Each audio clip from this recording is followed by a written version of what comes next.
My name is Evelyn Mitchell, and I am 67 years old. I'm standing here on the balcony of the nursing home where my children locked me away looking out at the night sky over Charleston. Below me in the distance, my old home burns bright against the darkness flames devouring the walls I once called mine, and all I can think is, you thought I was finished. You were wrong. The fire crackles faintly even from here, the glow bouncing off the windows of the quiet street. My hands rest on the cold railing, but I don't feel the chill. I feel something else entirely, something heavy and hot, something I've carried for longer than they know. I have lived a whole life inside that house. Every memory, every laugh, every tear was built into its walls. And yet, they thought they could take it from me like it was nothing. I'm not the kind of woman people notice anymore. The staff here call me Mom with polite smiles, treating me like some fragile relic. My children barely look me in the eye. To them, I became a burden the day their father died, a complication they couldn't be bothered with. They smiled when they signed the papers and patted my arm as they loaded me into the car. They told me it was better this way, better for everyone. But standing here tonight, I feel stronger than I felt in years. Watching the flames crawl across the roofline, watching their party scatter in screams, I feel alive again. I can see them now, in their tuxedos and gowns scrambling across the lawn, clutching their precious contracts as their future turns to ash. They don't know yet what I've done with the rest of it. They don't know they've already lost. My story isn't what they think it is. I am not just some weak old woman who gave up her fight and let them win. No, my story is about how far a mother will go when her heart has been broken one too many times. It's about what happens when you push someone like me too far. And if you stay with me, I'll tell you exactly how we got here. Before the fire, my life was quiet in a way I thought I could be grateful for. I lived alone in that big old house with the creaky floors and high ceilings, the one Tom and I bought just after our wedding. Every morning I would sit by the window with my coffee and remember the sound of his laugh filling those rooms, telling myself it was enough to still feel him there, even if he was gone. For a while my children would visit every Sunday. Jason brought me flowers, and Amanda would help me sweep the porch, and it almost felt like the family we used to be. They called me Mom in that soft, reassuring way, saying they worried about me living all alone at my age.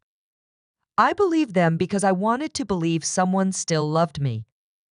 It wasn't until months later I started noticing how often they mentioned the house, always in these half-joking little comments that cut a little deeper each time. Jason said it must be hard for me to keep up with all that space. Amanda said I could be somewhere safer where people could take care of me properly. They made it sound like concern, but every word carried a weight I couldn't name then. The worst part was how gentle they were about it. Amanda would take my hand at the table and tell me how much she hated to see me struggle, how much better I would feel without all that responsibility.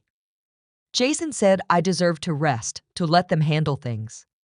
And because they smiled when they said it, because they used words like love and care, I let myself believe them. I didn't see the truth in their eyes until it was far too late. I didn't realize how fast love could turn into calculation, how fast your own children could decide you were a burden. By the time I understood what they wanted, they'd already laid the trap. And sitting here now, I still don't know if I'm angrier at them for what they did or at myself for letting them convince me it was for my own good. The day they took me away started like any other, quiet and gray with a chill in the air. Amanda called early and said they were coming by to talk, so I put on a clean blouse and even curled my hair, thinking maybe they wanted to take me to lunch. When they showed up with that soft, false kindness in their voices and a folder of papers in Jason's hands, I should have known better. I remember how my fingers trembled as I signed where they pointed, my eyes swimming with the fine print I couldn't quite read. They told me it was just so they could handle bills and repairs while I was getting settled. They said everything was temporary, that I'd feel so much better once I was in a place with nurses and company. I wanted to believe them, so I nodded and did as I was told, even when my stomach twisted like it already knew the truth. The ride over was the longest ride of my life. I sat in the back seat with my hands folded tight in my lap, staring out at the streets I had walked for 40 years. Jason and Amanda kept talking up front, like it was any other day, like they weren't driving me to a place I'd never agreed to live in. I didn't say a word because I couldn't trust my own voice not to crack and give me away. When we turned the corner and my house slipped out of view through the rear window, something inside me broke. I pressed my palm to the glass and watched the chimney and porch fade smaller and smaller until they disappeared, and I swear I felt every memory in that place pulling me backward. That was when it hit me sharp and final that I had just signed my home away. By the time they parked in front of the nursing home, my cheeks were burning and my chest felt hollow. Jason came around to open my door with that same practiced smile. Amanda fussed with my coat, and I realized they were proud of what they'd done. I walked through those doors with my head high, but inside I was nothing but fury and shame. They hadn't just stolen my house. They'd stolen every bit of trust I had left. The first weeks at the nursing home were worse than I expected.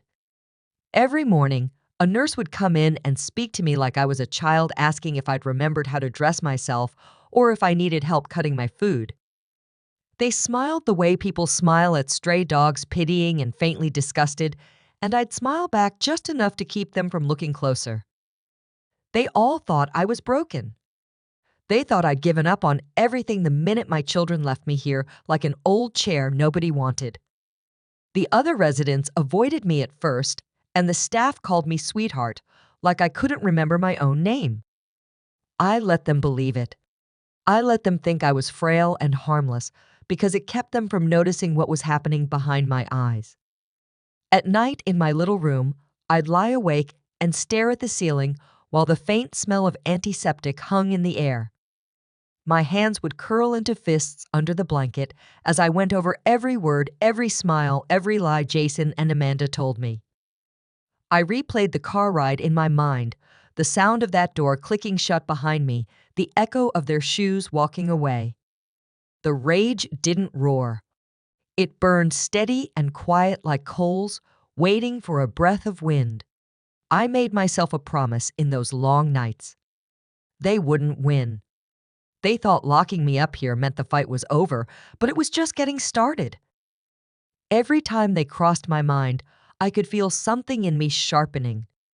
The world had decided to forget I was still a person, but I hadn't forgotten who I was. I started to pay attention. I watched who came and went, who was careless, who might have their own grudges, who still had a little fire left in them. I kept my mouth shut and my eyes open, biding my time. Nobody noticed me, and that was their mistake. They thought they'd stripped me of everything, but all they really did was give me the quiet I needed to remember what I was capable of. Lying there in the dark, I whispered to myself that I would make them regret ever thinking I was finished. And for the first time in weeks, I almost smiled. It didn't take long for me to realize I wasn't the only one in that place with a reason to hate someone. Every afternoon, I started sitting in the corner of the common room, quietly listening to the chatter.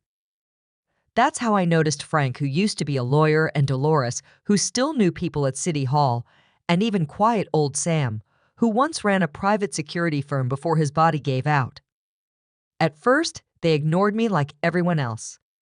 But I knew how to draw people out. I let them see me watching the news on the lobby TV, shaking my head, and muttering little things just loud enough for them to catch.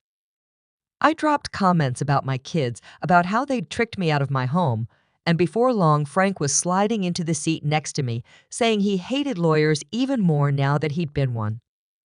Once I had him, the others followed. Dolores had contacts who could dig up public records.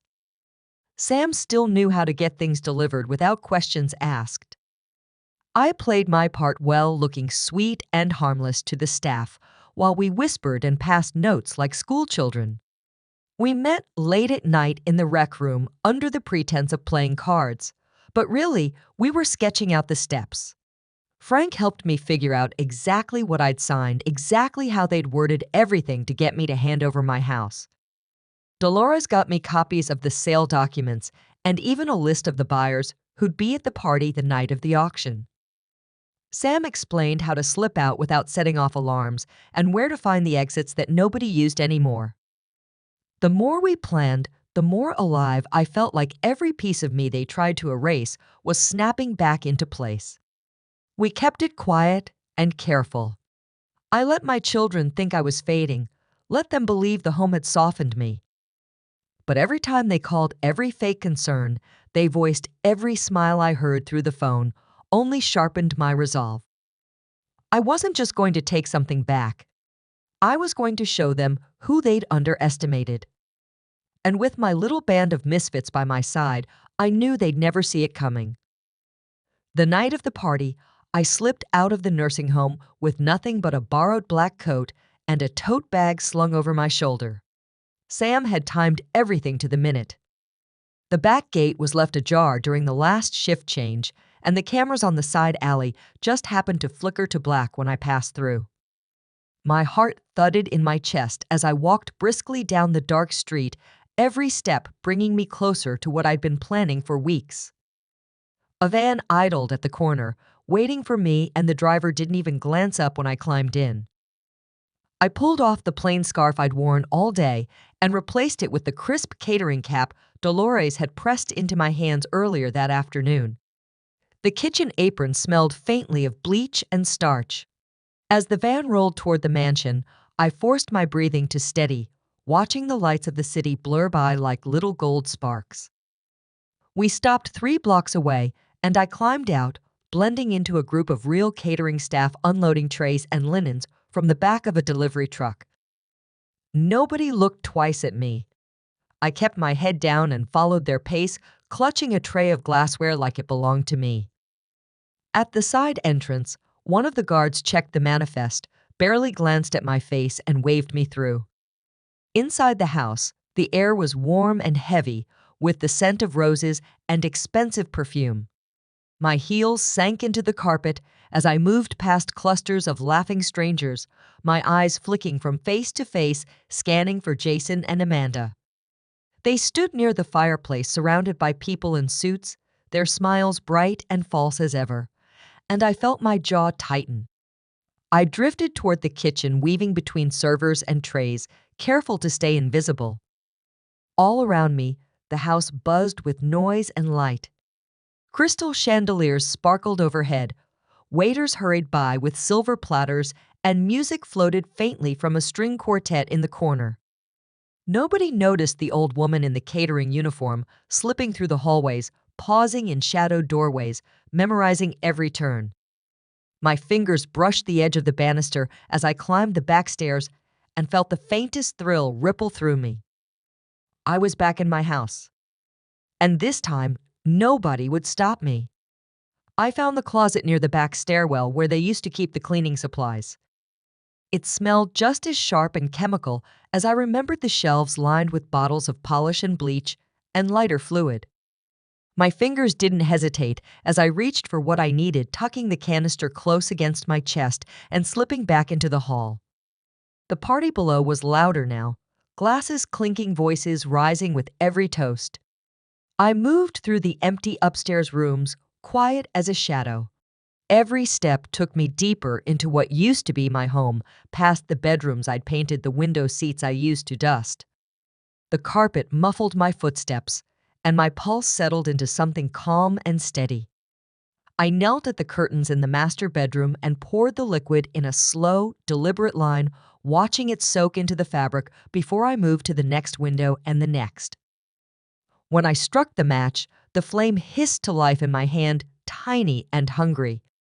For a moment, I just stared at it, feeling the heat against my skin, and then I lowered it to the edge of the curtain. The fire caught fast and began climbing upward, licking at the drapes with bright orange teeth. I didn't move right away. I stood there and watched as the first trail of black smoke curled toward the ceiling. The alarms began to shriek almost instantly, but I was already walking. Down the back stairs, through the service door, my head high, as the first screams echoed through the hallways. People started pouring outside, shoving past me, their expensive shoes slipping on the grass as they pointed back at the house. I didn't look at them. I didn't look at Jason or Amanda as they ran to the lawn with their hands over their mouths. I stopped at the edge of the driveway and turned. The flames had spread to the roof, by then lighting the night sky with a furious glow. Bits of ash floated past my face, and I let my lips curl into a smile. My voice was so low, nobody could hear it but me as I whispered into the dark. "This is your inheritance." Then I turned away and walked, leaving them to watch it all burn behind me. The morning after the fire, the mansion was nothing but a blackened shell. News crews showed up before dawn, their cameras catching the smoke still rising as my children stood on the lawn. Jason kept shouting at someone on the phone, his tie hanging loose, his hair sticking to his forehead. Amanda just cried into her hands, though I couldn't tell if it was grief or fury. Neither of them noticed me standing across the street, watching quietly as they finally understood what they had done. The house was insured, of course. I'd made sure of that years ago, long before they thought of taking it from me. What they didn't know was the money would never reach them. The week before the party, I'd moved everything into a trust under my name and written strict instructions. The check cleared a few weeks later and went directly to a women's shelter in the city. That shelter helps women who've been left with nothing rebuild their lives, find work, and feel safe again. It felt right to put it there. My children didn't bother coming to see me after that. I heard they tried to fight it in court, but Frank made sure they didn't stand a chance. Dolores even sent me a clipping of the judge's decision with a note saying she'd never seen someone look so surprised to lose. I tucked it away in a drawer and didn't think about it again. That was their choice. They made me a stranger long before I made them one. When my business was finished, I left the nursing home without a word. I didn't tell anyone where I was going. I packed a small suitcase and boarded a bus headed south. The ride was quiet, and for the first time in years, my shoulders felt light. Every mile between me and Charleston felt like a layer of anger peeling away. Now I live in a little cottage by the sea. It's nothing fancy, just a one-bedroom with white shutters and a view of the water through a stand of pines. Most mornings I wake up early and walk the beach, letting the sand sink beneath my feet as the sun comes up over the horizon. I watch the waves roll in and out, and the air here smells clean and full of salt. Nobody here knows who I am or what I did, and that's how I like it. Sometimes people ask if I ever regret it. If I feel guilty for what happened that night, I tell them no. I tell them some things you have to burn down before you can build anything better. That house was never really mine once they took it from me. It was only a monument to everything they thought they could steal. I've learned to forgive myself even if I'll never forgive them. That's enough for me. I sit on my porch in the evenings and watch the sky turn pink over the ocean. I think about all the women who are sleeping safely tonight because of that shelter, and I let myself smile knowing I left something good behind. Here by the sea, I finally feel like myself again. I don't feel old or weak or invisible. I feel like a woman who chose her own ending. And for the first time in a long time, I feel free. If you've stayed with me this long, then you know my story wasn't about a house or even revenge. It was about me finding the strength to take myself back when everyone else tried to erase me. I won't pretend it was easy or that I didn't lose things along the way. But I can tell you with every piece of my heart that I don't regret what I chose to do. People will try to make you smaller. They'll tell you you're fragile. They'll tell you to sit quietly and let life happen to you. I believed that once. I let myself believe that loving my children meant letting them take everything without a word. I let myself believe that being good meant being silent. I know better now. And if there's one thing I want you to take from me, it's this. Never let them burn who you are. They can take your home, your money, even your name if you let them. But your fire belongs to you and no one else. I live my days now in peace. But not because I gave in, because I stood up and took my life back. That's what freedom feels like. Quiet, steady, and yours. So if you ever find yourself standing at a crossroads, don't let fear decide for you. Light your own way. You'll never regret that.